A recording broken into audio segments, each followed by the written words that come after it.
Hey, what's going on? This is Elliott Ashby, and I'm always keeping it classy. Thank you guys for checking out my brand new show, I Have Elliott. I'm going to take you guys behind the scenes of my life in production, but we got to talk about some stuff in the news right now. Of course, there's no bigger story than the election of Donald Trump, and it seems like we've all been trying to wrap our heads around it and figure out what the hell happened. Dave Chappelle put it like this. He said, "We just elected the first internet troll to become president of the United States of America." But I'd like to frame the conversation a little bit differently.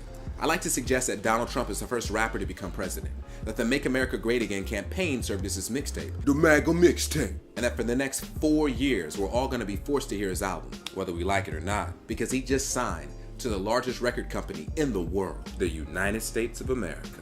So the big question is, will his album be as controversial as his mixtape? I don't care about the people that I offend. I'm making America great again. I'm making America safe again. They come here to lose, I came here to win. All of them rapists is Mexican. Look at the Muslims, they really your friend? Don Trill made it. Ain't no veteran, but I ain't no rookie. About to grab America right by the...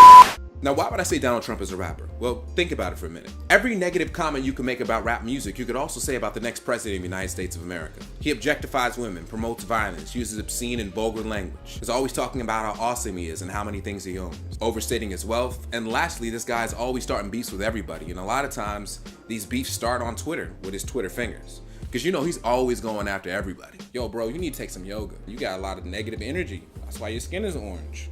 For real. With all these negative attributes, why did he have so many fans of his mixtape? Well, I think it's for the same reason that people loved early rap music. We love the fact that it was anti-establishment, it's raw, challenging convention, in your face, braggadocious, unapologetic.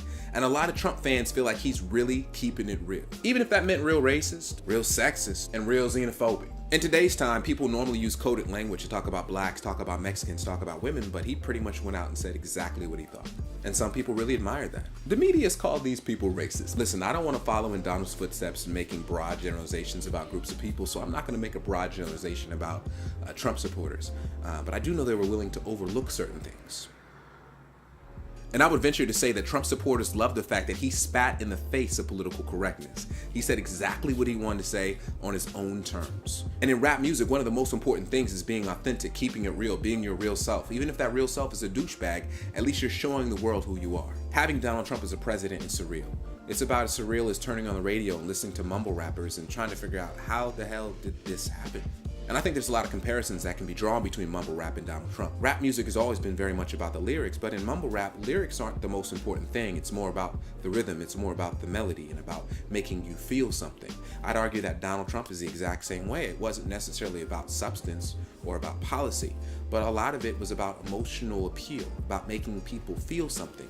But a lot of times there was no substance behind his words. Mumble rap, just like Donald Trump, is as popular as it is polarizing. Some people feel like it's elevating language and doing something artistic that's elevating the art form.